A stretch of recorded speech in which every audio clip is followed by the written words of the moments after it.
اسماعیل بن علیہ نے بیان کیا، ان سے ایوب سختیانی نے اور ان سے حفصہ بنت سیرین نے بیان کیا کہ ہم اپنی کنواری لڑکیوں کو باہر نکلنے سے روکتے تھے۔ پھر ایک خاتون آئیں اور بنی خلف کے محل میں جو بصرے میں تھا ٹھہریں۔ انہوں نے بیان کیا کہ ان کی بہن ام عطیہ رضی اللہ عنہا نبی کریم صلی اللہ علیہ وسلم کے ایک صحابی کے گھر میں تھیں۔ ان کے شوہر نے حضرت صلی اللہ علیہ وسلم کے ساتھ 12 جہاد کیے تھے اور میری بہن 6 جہادوں میں ان کے ساتھ رہی تھیں۔ وہ بیان کرتی تھیں کہ ہم میدان جنگ میں زخمیوں کی مرہم پٹی کرتی تھیں اور مریضوں کی تیمارداری کرتی تھیں۔ میری بہن نے رسول اللہ صلی اللہ علیہ وسلم سے پوچھا کہ اگر ہمارے پاس چادر نہ ہو تو کیا کوئی حرج ہے اگر ہم عیدگاہ جانے کے لیے باہر نہ نکلیں؟ حضور صلی اللہ علیہ وسلم نے فرمایا، اس کی سہیلی کو اپنی چادر اسے اوڑھا دینی چاہیے اور پھر مسلمانوں کی دعا اور نیک کاموں میں شرکت کرنی چاہیے۔ پھر جب ام عطیہ رضی اللہ عنہا خود بصرہ آئیں تو میں نے ان سے بھی یہی پوچھا یا یہ کہا کہ ہم نے ان سے پوچھا۔ انہوں نے بیان کیا کہ ام عطیہ رضی اللہ عنہا جب بھی رسول اللہ صلی اللہ علیہ وسلم کا ذکر کرتی کہتی میرے باپ آپ پر فدا ہوں۔ ہاں تو میں نے ان سے پوچھا کیا آپ نے رسول اللہ صلی اللہ علیہ وسلم سے اس طرح سنا ہے؟ انہوں نے فرمایا کہ ہاں میرے باپ آپ پر فدا ہوں۔ انہوں نے کہا کہ رسول اللہ صلی اللہ علیہ وسلم نے فرمایا کنواری لڑکیاں اور پردے والیاں بھی باہر نکلیں، یا یہ فرمایا کہ پردے والی دوشیزائیں اور حائضہ عورتیں سب باہر نکلیں اور مسلمانوں کی دعا اور خیر کے کاموں میں شرکت کریں، لیکن حائضہ عورتیں نماز کی جگہ سے الگ رہیں۔ میں نے کہا اور حائضہ بھی نکلیں؟ انہوں نے فرمایا کیا حائضہ عورت عرفات اور فلاں فلاں جگہ نہیں جاتی ہیں؟ پھر عیدگاہ ہی جانے میں کیا حرج ہے؟ صحیح بخاری حدیث نمبر 1652۔ سفیان ثوری نے عبدالعزیز بن رفیع کے واسطے سے بیان کیا، کہا کہ میں نے انس بن مالک رضی اللہ عنہ سے پوچھا کہ رسول اللہ صلی اللہ علیہ وسلم نے ظہر اور عصر کی نماز 8ویں ذی الحج میں کہاں پڑھی تھی؟ اگر آپ کو حضرت صلی اللہ علیہ وسلم سے یاد ہے تو مجھے بتائیے۔ انہوں نے جواب دیا کہ منی میں۔ میں نے پوچھا کہ 12ویں تاریخ کو عصر کہاں پڑھی تھی؟ فرمایا کہ محصب میں۔ پھر انہوں نے فرمایا کہ جس طرح تمہارے حکام کرتے ہیں اسی طرح تم بھی کرو۔ صحیح بخاری حدیث نمبر 1653۔ عبدالعزیز بن رفیع نے بیان کیا، کہا کہ میں انس رضی اللہ عنہ سے ملا۔ دوسری سند امام بخاری رحمہ اللہ نے کہا اور مجھ سے اسماعیل بن ابان نے بیان کیا، کہا کہ ہم سے ابو بکر بن عیاش نے بیان کیا، ان سے عبدالعزیز نے کہا کہ میں 8ویں تاریخ کو منی گیا تو وہاں انس رضی اللہ عنہ سے ملا۔ وہ گدھی پر سوار ہو کر جا رہے تھے۔ میں نے پوچھا نبی کریم صلی اللہ علیہ وسلم نے اس دن ظہر کی نماز کہاں پڑھی تھی؟ انہوں نے فرمایا دیکھو جہاں تمہارے حاکم لوگ نماز پڑھیں وہیں تم بھی پڑھو۔ صحیح بخاری حدیث نمبر 1654۔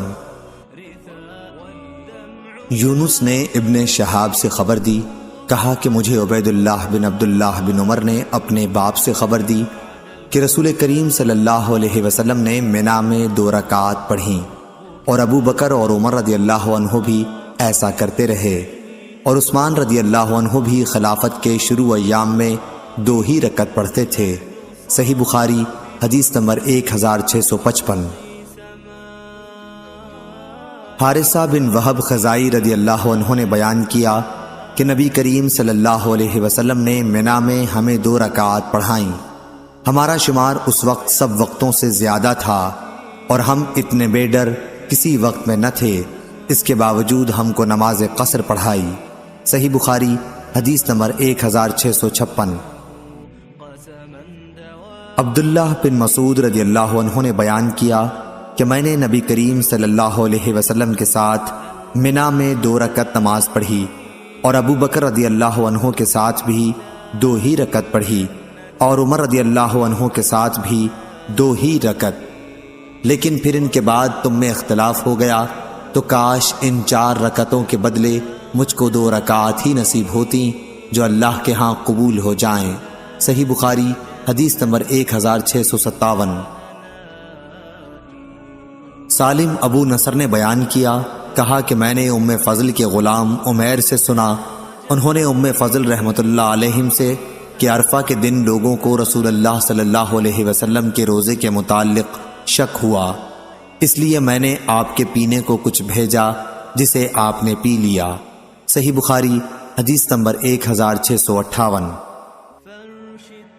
امام مالک نے محمد بن ابی بکر ثقفی سے خبر دی کہ انہوں نے انس بن مالک رضی اللہ عنہ سے پوچھا کہ وہ دونوں صبح کو منا سے عرفات جا رہے تھے کہ رسول کریم صلی اللہ علیہ وسلم کے ساتھ آپ لوگ آج کے دن کس طرح کرتے تھے۔ انس رضی اللہ عنہ نے بتلایا کہ کوئی ہم میں سے لبیک پکارتا ہوتا، اس پر کوئی اعتراض نہ کرتا، اور کوئی تکبیر کہتا، اس پر بھی کوئی انکار نہ کرتا۔ اس حدیث سے معلوم ہوا کہ حاجی کو اختیار ہے لبیک پکارتا رہے یا تکبیر کہتا رہے۔ صحیح بخاری حدیث نمبر 1659۔ سالم نے بیان کیا کہ عبد الملک بن مروان نے حجاج بن یوسف کو لکھا کہ حج کے احکام میں عبداللہ بن عمر رضی اللہ عنہ کے خلاف نہ کرے۔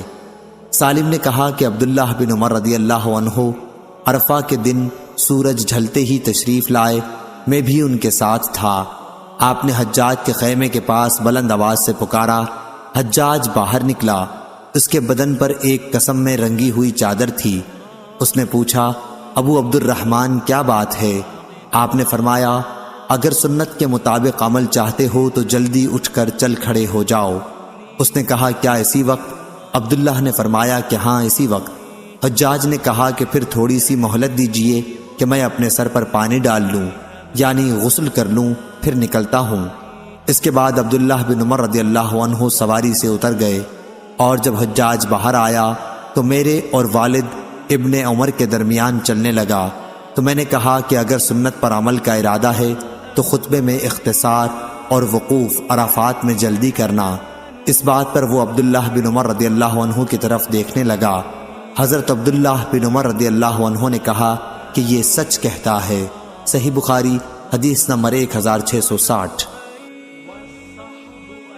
عبداللہ بن مسلمہ قامبی نے بیان کیا، ان سے امام مالک رحمہ اللہ نے، ان سے ابو نضر نے، ان سے عبداللہ بن عباس رضی اللہ عنہ کے غلام عمیر نے، ان سے ام فضل بنت حارث رضی اللہ عنہ نے کہ ان کے یہاں لوگوں کو عرفات کے دن رسول اللہ صلی اللہ علیہ وسلم کے روزے سے متعلق کچھ اختلاف ہو گیا۔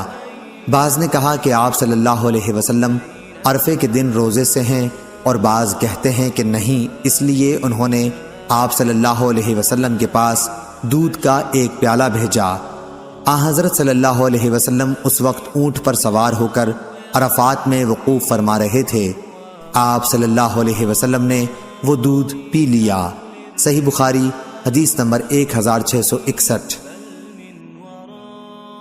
سالم نے خبر دی کہ حجاج بن یوسف جس سال عبداللہ بن زبیر رضی اللہ عنہ سے لڑنے کے لیے مکے میں اترا، تو اس موقع پر اس نے عبداللہ بن عمر رضی اللہ عنہ سے پوچھا کہ عرفہ کے دن وقوف میں آپ کیا کرتے ہیں؟ اس پر سالم رضی اللہ عنہ بولے کہ اگر تو سنت پر چلنا چاہتا ہے تو عرفہ کے دن نماز دوپہر ڈھلتے ہی پڑھ لینا۔ عبداللہ بن عمر رضی اللہ عنہ نے فرمایا کہ سالم نے سچ کہا۔ صحابہ رضی اللہ عنہم حضرت صلی اللہ علیہ وسلم کی سنت کے مطابق ظہر اور عصر ایک ہی ساتھ پڑھتے تھے۔ میں نے سالم سے پوچھا کہ کیا رسول اللہ صلی اللہ علیہ وسلم نے بھی اسی طرح کیا تھا؟ سالم نے فرمایا، اور کس کی سنت پر اس مسئلے میں چلتے ہو؟ صحیح بخاری حدیث نمبر 1662۔ امام مالک نے خبر دی، انہیں ابن شہاب نے، انہیں سالم بن عبداللہ نے کہ عبد الملک بن مروان خلیفہ نے حجاج کو لکھا کہ حج کے کاموں میں عبداللہ بن عمر رضی اللہ عنہ کی اقتدا کرے۔ جب عرفہ کا دن آیا تو عبداللہ بن عمر رضی اللہ عنہ آئے، میں بھی آپ کے ساتھ تھا۔ سورج ڈھل چکا تھا۔ آپ نے حجاج کے ڈیرے کے پاس آ کر بلند آواز سے کہا، حجاج کہاں ہے؟ حجاج باہر نکلا تو ابن عمر رضی اللہ عنہ نے فرمایا، چل جلدی کر، وقت ہو گیا۔ حجاج نے کہا، ابھی سے؟ ابن عمر نے فرمایا کہ ہاں۔ حجاج بولا کہ پھر تھوڑی مہلت دے دیجئے، میں ابھی غسل کر کے آتا ہوں۔ پھر حضرت عبداللہ بن عمر رضی اللہ عنہ اپنی سواری سے اتر گئے۔ حجاج باہر نکلا اور میرے والد ابن عمر کے بیچ میں چلنے لگا۔ میں نے اس سے کہا کہ آج اگر سنت پر عمل کی خواہش ہے تو خطبہ مختصر پڑھ اور وقوف میں جلدی کر۔ حضرت عبداللہ بن عمر رضی اللہ عنہ نے فرمایا کہ سالم سچ کہتا ہے۔ صحیح بخاری حدیث نمبر 1663۔ عمرو بن دینار نے بیان کیا، کہا ہم سے محمد بن جبیر بن مطعن نے، ان سے ان کے باپ نے، کہ میں اپنا ایک اونٹ تلاش کر رہا تھا۔ دوسری سند، اور ہم سے مسدد نے بیان کیا، کہا ہم سے سفیان بن عیینہ نے بیان کیا، ان سے عمرو بن دینار نے، انہوں نے محمد بن جبیر سے سنا کہ ان کے والد جبیر بن مطعم رضی اللہ عنہ نے بیان کیا، میرا ایک اونٹ کھو گیا تھا تو میں عرفات میں اس کو تلاش کرنے گیا۔ یہ دن عرفات کا تھا۔ میں نے دیکھا کہ نبی کریم صلی اللہ علیہ وسلم عرفات کے میدان میں کھڑے ہیں۔ میری زبان سے نکلا، قسم اللہ کی یہ تو قریش ہیں، پھر یہ یہاں کیوں ہیں؟ صحیح بخاری حدیث نمبر 1664۔ علی بن مسہر نے بیان کیا، ان سے ہشام بن عروہ نے، ان سے عروہ بن زبیر رضی اللہ عنہ نے کہا کہ حمز کے سوا بقیہ سب لوگ جاہلیت میں ننگے ہو کر طواف کرتے تھے۔ حمز قریش اور اس کی آل اولاد کو کہتے تھے، اور بنی کنانہ وغیرہ جیسے خزاع لوگوں کو خدا واسطے کپڑے دیا کرتے تھے۔ قریش کے مرد دوسرے مردوں کو تاکہ انہیں پہن کر طواف کر سکیں، اور قریش کی عورتیں دوسری عورتوں کو تاکہ وہ انہیں پہن کر طواف کر سکیں، اور جن کو قریش کپڑا دیتے وہ بیت اللہ کا طواف ننگے ہو کر کرتے۔ دوسرے سب لوگ تو عرفات سے واپس ہوتے، لیکن قریش مزدلفہ ہی سے جو حرم میں تھا واپس ہو جاتے۔ ہشام بن عروہ نے کہا کہ میرے باپ عروہ بن زبیر نے مجھے ام المومنین حضرت عائشہ رضی اللہ عنہا سے خبر دی کہ یہ آیت قریش کے بارے میں نازل ہوئی کہ پھر تم بھی قریش وہیں سے واپس آؤ جہاں سے اور لوگ واپس آتے ہیں، یعنی عرفات سے۔ سورہ بقرہ۔ انہوں نے بیان کیا کہ قریش مزدلفہ ہی سے لوٹ آتے تھے، اس لیے انہیں بھی عرفات سے لوٹنے کا حکم ہوا۔ صحیح بخاری حدیث نمبر 1665۔ امام مالک نے ہشام بن عروہ سے خبر دی، ان سے ان کے والد نے بیان کیا کہ اسامہ بن زید رضی اللہ عنہ سے کسی نے پوچھا، میں بھی وہیں موجود تھا، کہ حجۃ الوداع کے موقع پر عرفات سے رسول اللہ صلی اللہ علیہ وسلم کے واپس ہونے کی چال کیا تھی؟ انہوں نے جواب دیا کہ آپ صلی اللہ علیہ وسلم پاؤں اٹھا کر چلتے تھے، ذرا تیز، لیکن جب جگہ پاتے ہجوم نہ ہوتا تو تیز چلتے تھے۔ انق تیز چلنے اور نص انق سے زیادہ تیز چلنے کو کہتے ہیں۔ فجوہ کے معنی کشادہ جگہ، اس کی جمع فجوات اور فجاء ہے، جیسے رکوہ مفرد، رکا اس کی جمع، اور سورہ صاد میں مناس کا جو لفظ آیا ہے اس کے معنی بھاگنا ہے۔ صحیح بخاری حدیث نمبر 1666۔ حماد بن زید نے بیان کیا، ان سے یحییٰ بن سعید نے، ان سے موسیٰ بن عقبہ نے، ان سے عبداللہ بن عباس رضی اللہ عنہ کے غلام قریب نے، اور ان سے اسامہ بن زید رضی اللہ عنہ نے، کہ جب رسول کریم صلی اللہ علیہ وسلم عرفات سے واپس ہوئے تھے تو آپ صلی اللہ علیہ وسلم ایک گھاٹی کی طرف مڑے اور وہاں قضائے حاجت کی۔ پھر آپ صلی اللہ علیہ وسلم نے وضو کیا تو میں نے پوچھا، یا رسول اللہ صلی اللہ علیہ وسلم، کیا آپ مغرب کی نماز پڑھیں گے؟ آپ نے فرمایا، نماز آگے چل کر پڑھی جائے گی۔ صحیح بخاری حدیث نمبر 1667۔ جویریہ نے نافع سے بیان کیا، انہوں نے کہا کہ عبداللہ بن عمر رضی اللہ عنہ مزدلفہ میں آ کر نماز مغرب اور عشاء ملا کر ایک ساتھ پڑھتے، البتہ آپ اس گھاٹی میں بھی مڑتے جہاں رسول اللہ صلی اللہ علیہ وسلم مڑے تھے۔ وہاں آپ قضائے حاجت کرتے، پھر وضو کرتے، لیکن نماز نہ پڑھتے۔ نماز آپ مزدلفہ میں آ کر پڑھتے تھے۔ صحیح بخاری حدیث نمبر 1668۔ اسماعیل بن جعفر نے بیان کیا، ان سے محمد بن حرملہ نے، ان سے ابن عباس رضی اللہ عنہ کے غلام قریب نے، اور ان سے اسامہ بن زید رضی اللہ عنہ نے، کہ میں عرفات سے رسول اللہ صلی اللہ علیہ وسلم کی سواری پر آپ کے پیچھے بیٹھا ہوا تھا، مزدلفہ کے قریب بائیں طرف جو گھاٹی پڑتی ہے، جب حضرت صلی اللہ علیہ وسلم وہاں پہنچے تو آپ نے اونٹ کو بٹھایا، پھر پیشاب کیا اور تشریف لائے تو میں نے آپ پر وضو کا پانی ڈالا۔ آپ نے ہلکا سا وضو کیا۔ میں نے کہا یا رسول اللہ، اور نماز؟ آپ صلی اللہ علیہ وسلم نے فرمایا کہ نماز تمہارے آگے ہے، یعنی مزدلفہ میں پڑھی جائے گی۔ پھر آپ صلی اللہ علیہ وسلم سوار ہو گئے۔ جب مزدلفہ میں آئے تو مغرب اور عشاء کی نماز ملا کر پڑھی۔ پھر مزدلفہ کی صبح یعنی 10ویں تاریخ کو رسول اللہ صلی اللہ علیہ وسلم کی سواری کے پیچھے فضل بن عباس رضی اللہ عنہ سوار ہوئے۔ صحیح بخاری حدیث نمبر 1669۔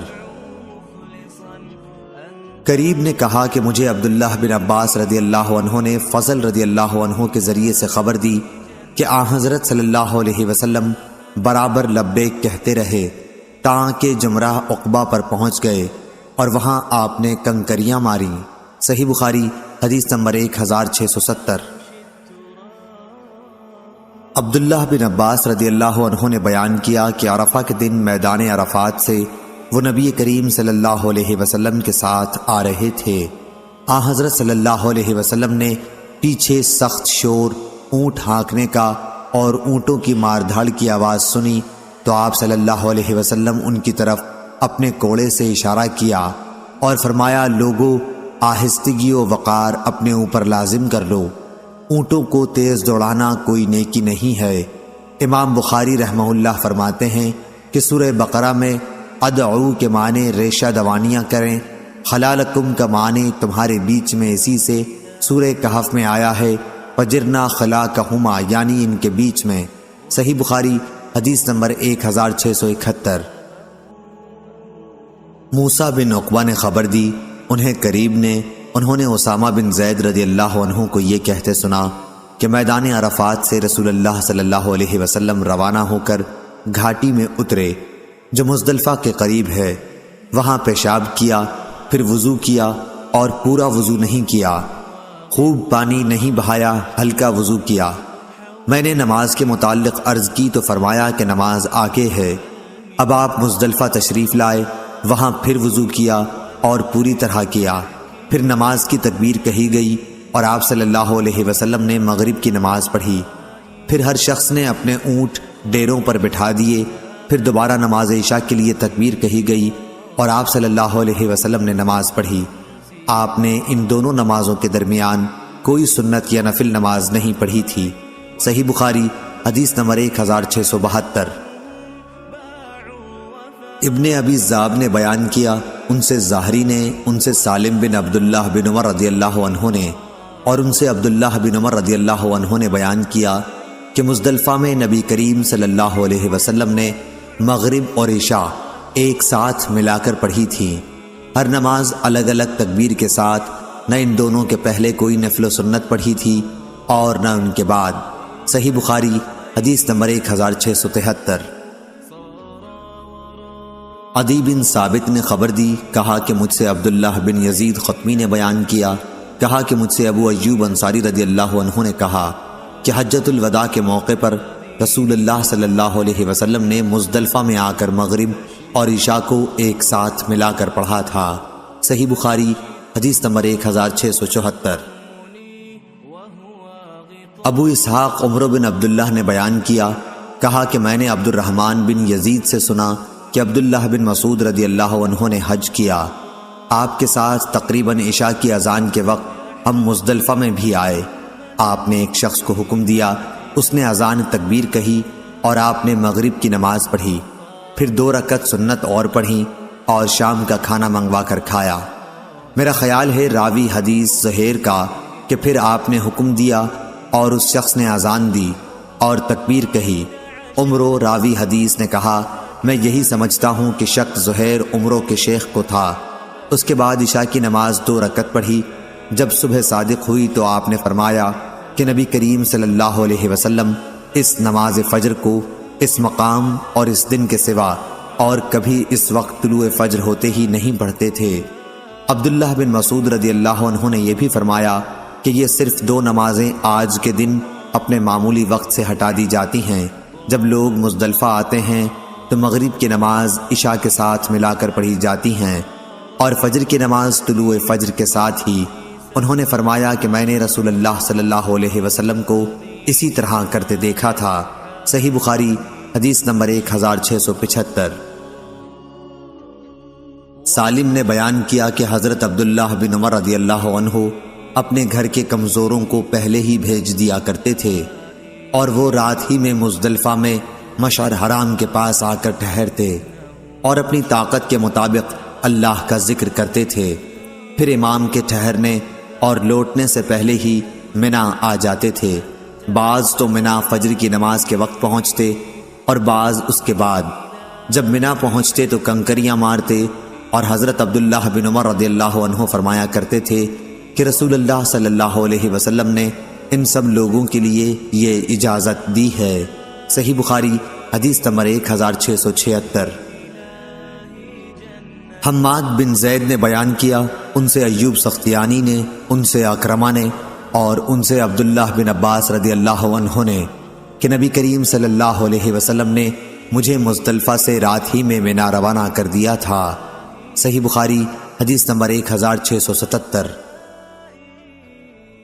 عبید اللہ بن ابی یزید نے خبر دی، انہوں نے ابن عباس رضی اللہ عنہ کو یہ کہتے سنا کہ میں ان لوگوں میں تھا جنہیں نبی کریم صلی اللہ علیہ وسلم نے اپنے گھر کے کمزور لوگوں کے ساتھ مزدلفہ کی رات ہی میں منا بھیج دیا تھا۔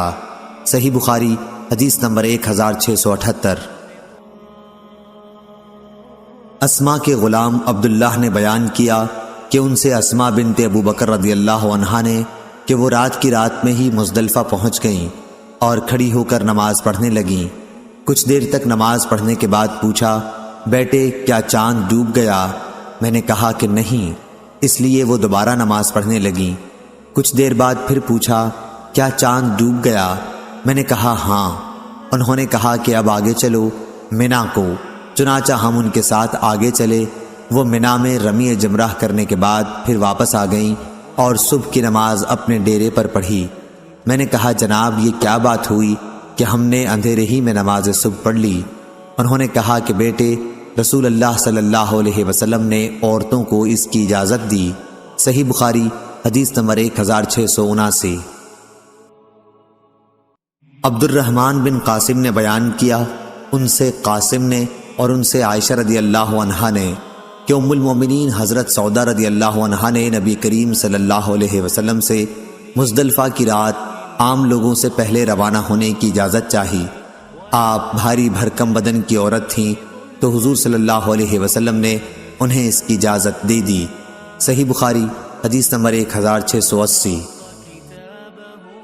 ابو نعیم نے بیان کیا، انہوں نے کہا کہ ہم سے افلاح بن حمید نے، ان سے قاسم بن محمد نے اور ان سے حضرت عائشہ رضی اللہ عنہا نے کہ جب ہم نے مزدلفہ میں قیام کیا تو نبی کریم صلی اللہ علیہ وسلم نے حضرت سودا رضی اللہ عنہا کو لوگوں کے اژدہام سے پہلے روانہ ہونے کی اجازت دے دی تھی۔ وہ بھاری بھرکم بدن کی خاتون تھیں، اس لیے آپ نے اجازت دے دی۔ چنانچہ وہ اژدہام سے پہلے روانہ ہو گئیں، لیکن ہم لوگ وہیں ٹھہرے رہے اور صبح کو آپ کے ساتھ گئے۔ اگر میں بھی حضرت سودا رضی اللہ عنہا کی طرح آپ صلی اللہ علیہ وسلم سے اجازت لیتی تو مجھ کو تمام خوشی کی چیزوں میں یہ بہت ہی پسند ہوتا۔ صحیح بخاری حدیث نمبر 1681۔ آمش نے بیان کیا، کہا کہ مجھ سے عمارہ نے عبد الرحمن بن یزید سے بیان کیا اور ان سے عبداللہ بن مسعود رضی اللہ عنہ نے کہ 2 نمازوں کے سوا میں نے نبی کریم صلی اللہ علیہ وسلم کو اور کوئی نماز بغیر وقت نہیں پڑھتے دیکھا۔ آپ نے مغرب اور عشاء ایک ساتھ پڑھیں اور فجر کی نماز بھی اس دن مزدلفہ میں معمولی وقت سے پہلے ادا کی۔ صحیح بخاری حدیث نمبر 1682۔ اسرائیل نے بیان کیا، ان سے ابو اسحاق نے، ان سے عبد الرحمن بن یزید نے کہ ہم عبداللہ بن مسعود رضی اللہ عنہ کے ساتھ مکے کی طرف نکلے، حج شروع کیا۔ پھر جب ہم مزدلفہ آئے تو آپ نے 2 نمازیں اس طرح ایک ساتھ پڑھیں کہ ہر نماز ایک الگ اذان اور ایک الگ اقامت کے ساتھ تھی، اور رات کا کھانا دونوں کے درمیان میں کھایا۔ پھر طلوع صبح کے ساتھ ہی آپ نے نماز فجر پڑھی۔ کوئی کہتا تھا کہ ابھی بھی صبح صادق نہیں ہوئی، اور کچھ لوگ کہہ رہے تھے کہ ہو گئی۔ اس کے بعد عبداللہ بن مسعود رضی اللہ عنہ نے فرمایا کہ رسول اللہ صلی اللہ علیہ وسلم نے فرمایا تھا، یہ دونوں نمازیں اس مقام سے ہٹا دی گئی ہیں، یعنی مغرب اور عشاء، مزدلفہ میں اس وقت داخل ہوں کہ اندھیرا ہو جائے، اور فجر کی نماز اس وقت۔ پھر عبداللہ اجالے تک وہیں مزدلفہ میں ٹھہرے رہے اور کہا کہ اگر امیر المومنین حضرت عثمان رضی اللہ عنہ اس وقت چلیں تو یہ سنت کے مطابق ہوگا۔ حدیث کے راوی عبد الرحمن بن یزید نے کہا، میں نہیں کہہ سکتا کہ یہ الفاظ ان کی زبان سے پہلے نکلے یا حضرت عثمان رضی اللہ عنہ کی روانگی پہلے شروع ہوئی۔ آپ 10ویں تاریخ تک جمرہ عقبہ کی رمی تک برابر لبیک پکارتے رہے۔ صحیح بخاری حدیث نمبر 1683۔ شعبہ نے بیان کیا، ان سے ابو اسحاق نے، انہوں نے عمرو بن میمون کو یہ کہتے سنا کہ جب عمر بن خطاب رضی اللہ عنہ نے مزدلفہ میں فجر کی نماز پڑھی تو میں بھی موجود تھا۔ نماز کے بعد آپ ٹھہرے اور فرمایا کہ مشرکین جاہلیت میں یہاں سے سورج نکلنے سے پہلے نہیں جاتے تھے، کہتے تھے اے کبیر تو چمک جا۔ نبی کریم صلی اللہ علیہ وسلم نے مشرکوں کی مخالفت کی اور سورج نکلنے سے پہلے وہاں سے روانہ ہو گئے۔ صحیح بخاری حدیث نمبر 1684۔ ابن جریج نے خبر دی، انہیں عطا نے، انہیں ابن عباس رضی اللہ عنہ نے، کہ نبی کریم صلی اللہ علیہ وسلم نے مزدلفہ سے لوٹتے وقت فضل بن عباس رضی اللہ عنہ کو اپنے پیچھے سوار کرایا تھا۔ فضل رضی اللہ عنہ نے خبر دی کہ آن حضرت صلی اللہ علیہ وسلم رمی جمرہ تک برابر لبیک پکارتے رہے۔ صحیح بخاری حدیث نمبر 1685۔ وہب بن جریر نے بیان کیا، ان سے ان کے باپ نے بیان کیا، ان سے یونس ایلی نے، ان سے زاہری نے، ان سے عبید اللہ بن عبداللہ نے، اور ان سے عبداللہ بن عباس رضی اللہ عنہ نے کہ اسامہ بن زید رضی اللہ عنہ عرفات سے مزدلفہ تک نبی کریم صلی اللہ علیہ وسلم کی سواری پر آپ کے پیچھے بیٹھے ہوئے تھے۔ پھر آپ نے مزدلفہ سے منا جاتے وقت فضل بن عباس رضی اللہ عنہ کو اپنے پیچھے بٹھا لیا تھا۔ انہوں نے کہا کہ ان دونوں حضرات نے بیان کیا کہ نبی کریم صلی اللہ علیہ وسلم جمرہ عقبہ کی سواری تک مسلسل لبیک کہتے رہے۔ صحیح بخاری حدیث نمبر 1686 1687۔ ابو حمزہ نے بیان کیا، کہا کہ میں نے ابن عباس رضی اللہ عنہ سے تمتع کے بارے میں پوچھا تو آپ نے مجھے اس کے کرنے کا حکم دیا۔ پھر میں نے قربانی کے متعلق پوچھا تو آپ نے فرمایا کہ تمتع میں ایک اونٹ یا ایک گائے یا ایک بکری کی قربانی واجب ہے، یا کسی قربانی اونٹ یا گائے بھینس کی میں شریک ہو جائے۔ ابو جمرہ نے کہا کہ بعض لوگ تمتع کو ناپسندیدہ قرار دیتے تھے۔ پھر میں سویا تو میں نے خواب میں دیکھا کہ ایک شخص پکار رہا ہے، یہ حج مبرور ہے اور یہ مقبول تمتع ہے۔ اب میں ابن عباس رضی اللہ عنہ کی خدمت میں حاضر ہوا اور ان سے خواب کا ذکر کیا تو انہوں نے فرمایا اللہ اکبر، یہ تو ابو القاسم صلی اللہ علیہ وسلم کی سنت ہے۔ کہا کہ وہب بن جریر اور غندر نے شعبہ کے حوالے سے یوں نقل کیا ہے، عمرۃ متقبلہ و حج مبرور، اس میں عمرے کا ذکر پہلے ہے، یعنی یہ عمرہ مقبول اور حج مبرور ہے۔ صحیح بخاری حدیث نمبر 1688۔ امام مالک نے خبر دی، انہیں ابو زناد نے، انہیں اعرج اور انہیں حضرت ابو ہریرہ رضی اللہ عنہ نے کہ رسول کریم صلی اللہ علیہ وسلم نے ایک شخص کو قربانی کا جانور لے جاتے دیکھا تو آپ نے فرمایا کہ اس پر سوار ہو جا۔ اس شخص نے کہا کہ یہ تو قربانی کا جانور ہے۔ آپ نے فرمایا کہ اس پر سوار ہو جانا۔ اس نے کہا کہ یہ تو قربانی کا جانور ہے تو آپ نے پھر فرمایا افسوس، سوار بھی ہو جا۔ ویلک آپ نے دوسری یا تیسری مرتبہ فرمایا۔ صحیح بخاری حدیث نمبر 1689۔ قتادہ نے بیان کیا اور ان سے انس رضی اللہ عنہ نے کہ نبی کریم صلی اللہ علیہ وسلم نے ایک شخص کو دیکھا کہ قربانی کا جانور لیے جا رہا ہے تو آپ نے فرمایا کہ اس پر سوار ہو جا۔ اس نے کہا کہ یہ تو قربانی کا جانور ہے۔ آپ نے فرمایا کہ سوار ہو جا۔ اس نے پھر عرض کیا کہ یہ تو قربانی کا جانور ہے، لیکن آپ نے تیسری مرتبہ پھر فرمایا کہ سوار ہو جا۔ صحیح بخاری حدیث نمبر 1690۔ لیث بن سعد نے بیان کیا، ان سے عقیل نے، ان سے ابن شہاب نے، ان سے سالم بن عبداللہ نے کہ عبداللہ بن عمر رضی اللہ عنہ نے کہا کہ رسول اللہ صلی اللہ علیہ وسلم نے حجۃ الوداع میں تمتع کیا، یعنی عمرہ کر کے پھر حج کیا، اور آپ ذوالحلیفہ سے اپنے ساتھ قربانی لے گئے۔ حضرت صلی اللہ علیہ وسلم نے پہلے عمرے کے لیے احرام باندھا، پھر حج کے لیے لبیک پکارا۔ لوگوں نے بھی نبی کریم صلی اللہ علیہ وسلم کے ساتھ تمتع کیا، یعنی عمرہ کر کے حج کیا، لیکن بہت سے لوگ اپنے ساتھ قربانی کا جانور لے گئے تھے اور بہت سے نہیں لے گئے تھے۔ جب حضرت صلی اللہ علیہ وسلم مکہ تشریف لائے تو لوگوں سے کہا کہ جو شخص قربانی ساتھ لایا ہو اس کے لیے حج پورا ہونے تک کوئی بھی ایسی چیز حلال نہیں ہو سکتی جسے اس نے اپنے اوپر احرام کی وجہ سے حرام کر لیا ہے، لیکن جن کے ساتھ قربانی نہیں ہے تو وہ بیت اللہ کا طواف کر لیں اور صفا اور مروہ کی سعی کر کے بال ترشوا لیں اور حلال ہو جائیں، پھر حج کے لیے ازسر نو 8ویں ذی الحج کو احرام باندھیں۔ ایسا شخص اگر قربانی نہ پائے تو وہ 3 دن کے روزے حج ہی کے دنوں میں اور 7 دن کے روزے گھر واپس آ کر رکھے۔